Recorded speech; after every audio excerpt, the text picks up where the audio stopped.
로버스 강의 14번째 시간입니다.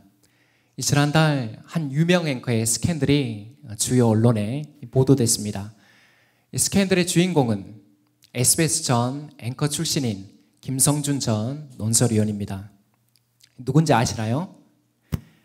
김 전 앵커는 1991년 SBS에 입사해서 기자를 거쳐서 앵커가 됐습니다. 특별히 2011년부터 2017년 5월까지 SBS 간판 뉴스인 8시 뉴스를 진행하면서 대중에게 인지도를 쌓았습니다. 이때 이 클로징 멘트라고 하죠. 뉴스 말미에 이 정치 사회적 이슈에 대해서 소신 발언을 하면서 시청자들에게 깊은 인상을 남겼습니다. 저도 이 클로징 멘트가 기억이 납니다. 이후에는 라디오로 자리를 옮겨서 김성준의 시사 전망대를 진행하며 대중과 꾸준히 소통하는 행보를 보였습니다. 이랬던 그가 갑자기 대체 무슨 스캔들에 휩싸인 것일까요? 다름 아닌 몰래카메라 혐의입니다. 김 전 앵커는 지난달 3일 영등포 구청역에서 여성의 신체를 몰래 촬영한 혐의로 입건되었습니다. 그는 범행 사실을 부인했으나 그의 휴대전화에서 몰래 찍은 여성의 사진이 발견되었습니다. 더 놀라운 사실은 이후에 핸드폰 복원 과정을 거쳐서 확인해 보니 추가로 몰카 사진이 더 발견되었습니다. 이번이 처음이 아니라는 이야기죠. 결국 김 전 앵커는 이 사실이 보도된 직후 SBS에 사직서를 제출했습니다. 대중들이 크게 실망했던 부분이 뭐였을까요? 그가 뉴스를 통해서 보여준 소신 있는 이 발언 때문이었습니다. 안타깝게도 그는 이번 스캔들로 인해서 그동안 어렵게 쌓은 명성을 한꺼번에 잃게 되었습니다. 오늘 본문의 주제는 우리 신앙의 장애물입니다. 이 앞서 말한 스캔들은 무엇에 걸려 넘어지다라는 뜻의 헬러 스캔달리조에서 유래됐습니다. 등산할 때 돌뿌리에 걸려 넘어진 경험 있으시죠? 바로 그 의미입니다. 일반적으로 우리는 눈앞에 보이는 큰 바위 때문에 넘어지는 것이 아닙니다. 무엇 때문입니까? 눈에 보이지 않는 작은 돌뿌리가 우리를 넘어지게 만드는 것입니다. 오늘 야고보는 우리 신앙에도 피할 수 없는 스캔들, 곧 장애물이 있음을 경고합니다. 이 장애물의 정체를 아는 게 중요할까요? 그렇지 않을까요? 중요할까요? 그렇지 않을까요? 두말하면 잔소리입니다. 오늘 말씀을 통해 우리를 넘어지게 하는 영적 장애물을 분명히 직시하기를 권면합니다. 또한 새 길이 아닌 은혜의 대로로 나아가는 우리 공동체가 되기를 축복합니다. 무엇이 넘어지게 하는가? 첫 번째는 비방과 판단입니다. 우리 11절에서 12절 말씀 함께 읽겠습니다. 시작. 형제자매 여러분, 서로 헐뜯지 마십시오. 자기 형제자매를 헐뜯거나 심판하는 사람은 율법을 헐뜯고 율법을 심판하는 것입니다. 그대가 율법을 심판하면 그대는 율법을 행하는 사람이 아니라 율법을 심판하는 사람입니다. 율법을 제정하신 분과 심판하시는 분은 한 분이십니다. 그는 구원하실 수도 있고 멸망시킬 수도 있습니다. 도대체 그대가 누구이기에 이웃을 심판합니까? 아멘. 지난 본문에서 야고보는 겸손한 자에게 주시는 은혜에 대해서 설명했습니다. 하나님께서는 겸손한 자에게 은혜를 주시며 자신을 낮추는 자를 높이십니다. 이제 오늘 본문인 4장 11절에서 5장 6절까지는 우리 신앙의 장애물에 대한 경고입니다. 그 첫 번째가 비방과 판단입니다. 11절입니다. 형제자매 여러분, 서로 헐뜯지 마십시오. 자기 형제자매를 헐뜯거나 심판하는 사람은 율법을 헐뜯고 율법을 심판하는 것입니다. 그대가 율법을 심판하면 그대는 율법을 행하는 사람이 아니라 율법을 심판하는 사람입니다. 기억나시나요? 앞서 2장에서 야고보는 사람에 대한 차별이 살인, 간음과 동등한 죄임을 경고했습니다. 그렇다면 비방은 어떨까요? 남을 헐뜯고 판단하는 모습은 차별의 죄보다 더 심각합니다. 왜냐하면 형제를 헐뜯는 것은 하나님의 율법을 헐뜯는 것과 마찬가지이기 때문입니다. 이뿐만이 아닙니다. 형제에 대한 비방은 율법을 세우시고 판단하시는 하나님의 권위에 대한 도전입니다.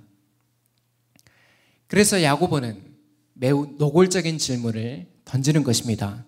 도대체 그대가 누구이기에 형제를 심판합니까? 12절입니다. 율법을 제정하신 분과 심판하시는 분은 한 분이십니다. 그는 구원하실 수도 있고 멸망시키실 수도 있습니다. 도대체 그대가 누구이기에 이웃을 심판합니까? 결국 형제에 대한 비방과 판단은 하나님의 영역을 침범하는 매우 중대한 죄인 것입니다. 모두까기 인형이라는 말이 있습니다. 들어보셨나요? 호두까기 인형을 변형한 신조어입니다. 이 모두까기 인형이란 남의 시선 따위는 신경 쓰지 않고 모든 것을 비판적인 태도로 평가하는 사람입니다. 놀라운 것은 어느 자리에 가든 이런 사람이 꼭 있다는 것입니다. 교회는 어떨까요? 한 권사님이 계십니다. 이름하여 나 최고. 나 권사님은 올해로 20년이 넘게 충성스럽게 교회를 섬기고 있습니다. 그러나 그 충성이 무색할 만큼 입만 열면 크고 작은 분란을 만들어냅니다. 한마디로 트러블 메이커로 통합니다. 오늘도 예배를 마치고 식사를 하는 시간이 되었습니다. 이날은 국이 조금 싱거웠습니다. 역시나 나 권사님의 입이 가만히 있지 않습니다. 아이고 김 집사야, 뭔 국이 이리 싱겁다냐. 밥을 좀 먹게 준비해야 되지. 저번에도 그러더만 또 그러네. 이번에는 식사를 마치고 소그룹 모임 시간이 되었습니다. 옆에 있는 최 권사님의 아들이 대기업에 입사했다는 소식이 들립니다. 이번에도 기다렸다는 듯이 나 권사님의 입이 또 열립니다. 아니 최 권사님, 아들이 아직 신앙생활도 안 하는데 그 출세하면 그게 무슨 소용이야. 그러다 영영 하나님께 못 돌아올 수도 있어. 권사님 지금 기뻐할 게 아니라 통곡하며 기도해야 돼. 여러분 어떻습니까? 왜 트러블 메이커인지 아시겠죠? 그렇다면 왜 이렇게 남을 비방하고 판단하는 것일까요? 이유는 두 가지입니다. 먼저 남을 깎아내려야 자신이 높아진다고 생각하기 때문입니다. 다음은 자신이 늘 남보다 우위에 있다고 생각하기 때문입니다. 이런 사람에게 오늘 야고보는 돌직구를 던집니다. 도대체 그대가 누구에게 형제를 심판합니까? 도대체 그대가 누구에게 형제를 판단합니까? 사랑하는 여러분, 비방과 판단은 우리의 몫이 아닙니다.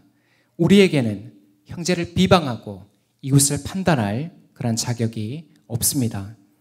오늘날 교회 안에 이 비방과 판단의 장애물이 얼마나 많습니까? 그러나 기억하십시오. 형제와 이웃은 사랑의 대상이지 비방과 판단의 대상이 아닙니다. 남을 깎아내릴 때 내가 높아지는 것이 아니라 나를 낮출 때 주님께서 높이시는 것입니다. 남을 깎아내릴 때 내가 높아지는 것이 아니라 어떻다고요? 나를 낮출 때 주님께서 높이시는 것입니다. 비방과 판단이 아닌 사랑과 용서를 실천하는 우리 공동체가 되기를 축복합니다. 무엇이 넘어지게 하는가? 두 번째는 허탄한 자랑입니다. 우리 13절에서 16절 말씀 함께 읽겠습니다. 시작. 오늘이나 내일 어느 도시에 가서 1년 동안 거기에서 지내며 장사하여 돈을 벌겠다 하는 사람들이여 들으십시오. 여러분은 내일 일을 알지 못합니다. 여러분의 생명이 무엇입니까? 여러분은 잠깐 나타났다가 사라져버리는 안개에 지나지 않습니다. 도리어 여러분은 이렇게 말해야 할 것입니다. 주님께서 원하시면 우리가 살 것이고 또 이런 일이나 저런 일을 할 것이다. 그런데 여러분은 지금 우쭐대면서 자랑하고 있습니다. 그와 같은 자랑은 다 악한 것입니다. 아멘. 잘 들으십시오. 야고보는 누군가를 꾸짖으며 또 다른 권면을 시작합니다. 문맥을 잘 살펴보면 누구를 향한 권면임을 알 수 있습니까? 13절에 장사하는 사람, 곧 크리스천 사업가들입니다. 그렇다면 왜 이들은 야고보의 꾸짖음을 듣고 있는 것일까요? 간단합니다. 그들의 어리석음 때문입니다. 그들의 주장을 한번 보십시오. 오늘이나 내일 어느 도시에 가서 1년 동안 거기에서 지내며 장사하여 돈을 벌겠다. 언뜻 보면 별 문제가 없어 보입니다. 사업하는 사람에게는 어쩌면 당연한 계획입니다. 그러나 지금 야고보가 문제 삼는 것은 계획 자체가 아니라 자기중심적 계획입니다. 어떻다고요? 계획 자체가 아니라 자기중심적인 계획입니다. 한마디로 자기 확신에 찬 나머지 하나님의 주권과 섭리를 무시하는 것입니다. 그들이 망각한 게 뭡니까? 왜 그들이 어리석습니까? 14절에 내일 일을 알지 못하는 안개와 같은 존재임을 잊어버렸기 때문입니다. 주님께서 원하시면 우리가 살 것이고 또 이런 일이나 저런 일을 할 것이다. 그들이 진정으로 고백해야 할 내용은 이것이었습니다. 그러나 그들은 우쭐대며 허탄한 자랑에 빠져 있습니다. 여기서 허탄한 자랑이 뭘까요?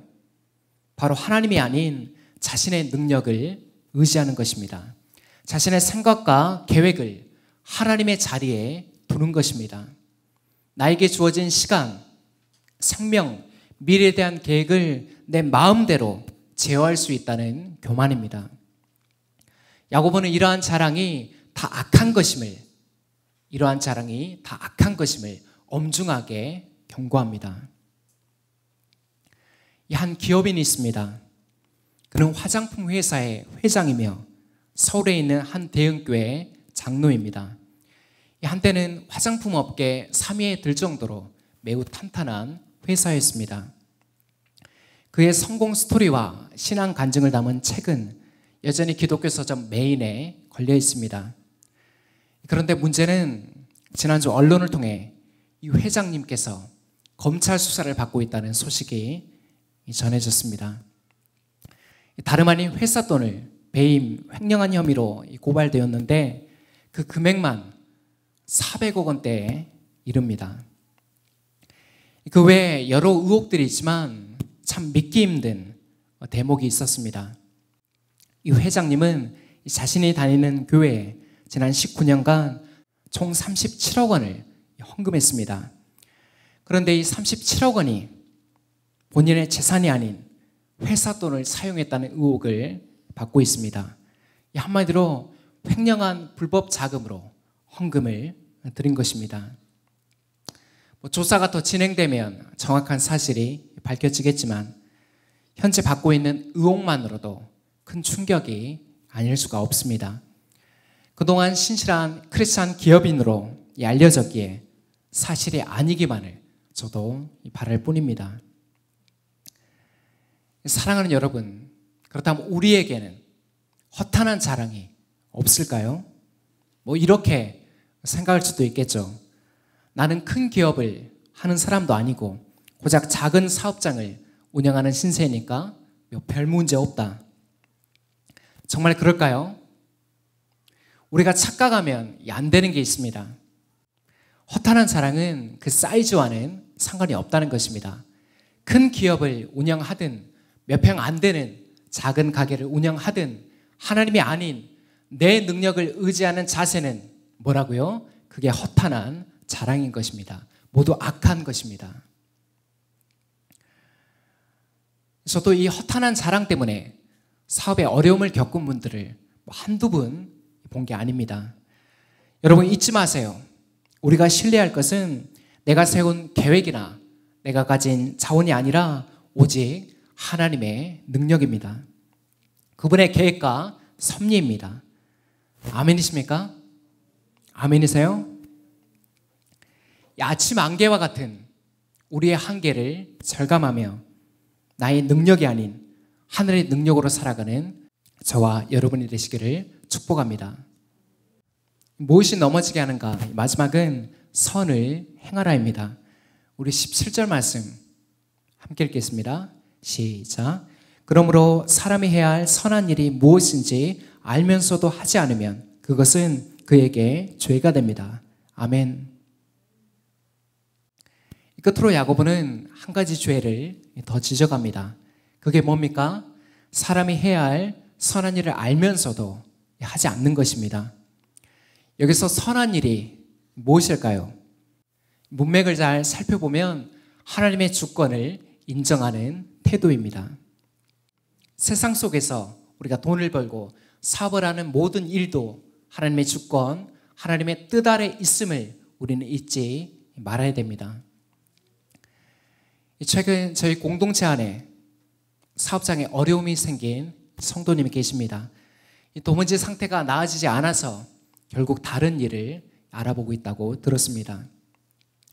자영업 경기가 좋지 않으니까 크게 이상할 일도 아니지만 저도 마음이 애타는 것은 사실입니다. 어쨌든 이러한 어려움을 만났을 때 나타나는 두 가지 반응이 있습니다.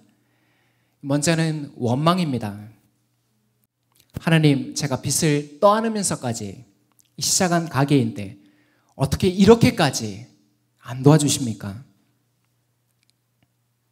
그때 최 집사님이 도움을 좀 줬더라면 일이 이 지경까지 오지는 않았을 텐데, 이렇게 하나님과 사람을 원망합니다.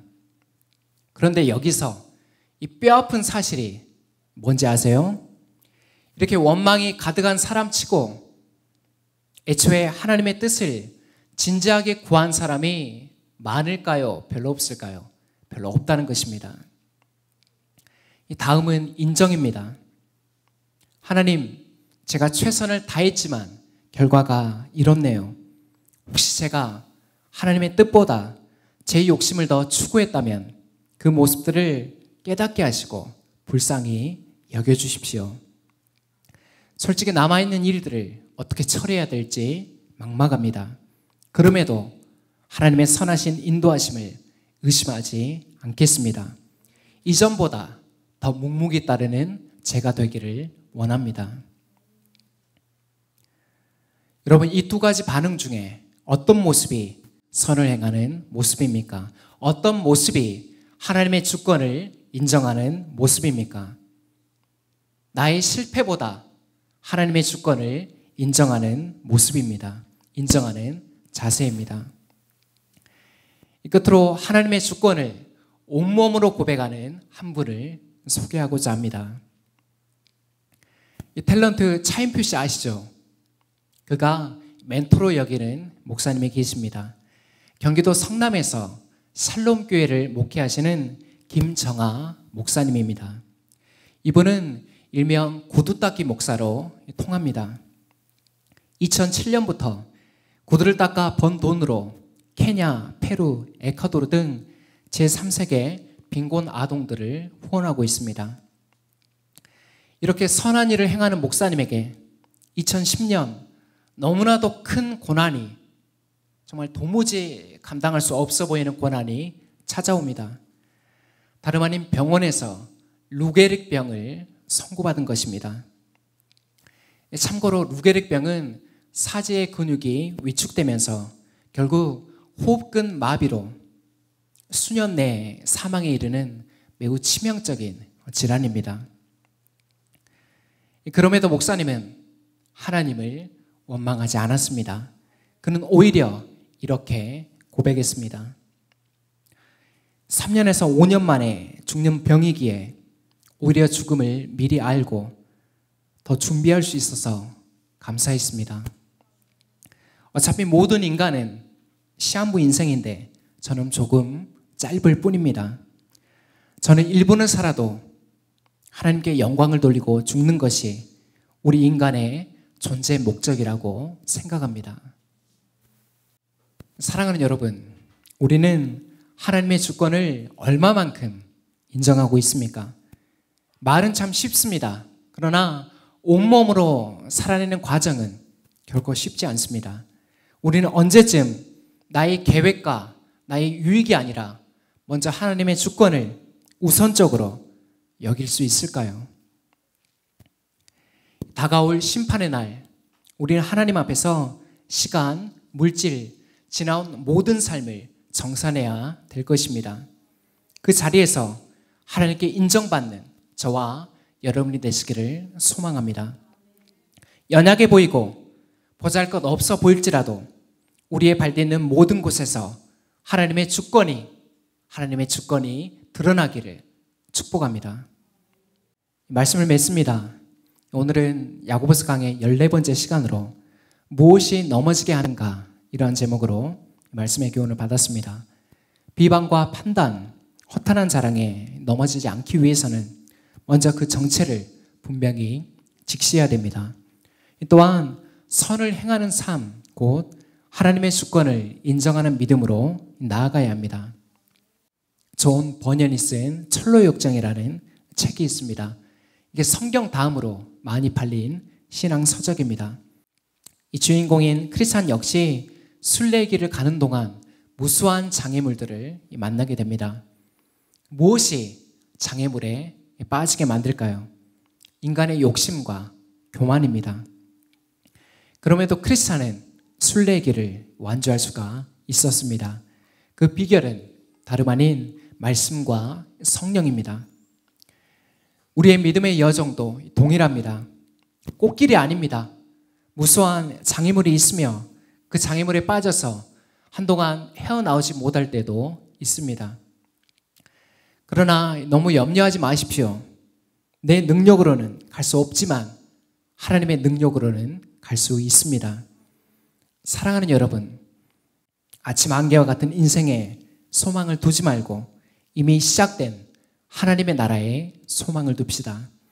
이번 한 주도 하나님의 주권을 인정하며 신뢰하는 자에게 그 선하신 인도하심이 함께하기를 예수 그리스도의 이름으로 축원합니다. 기도하겠습니다.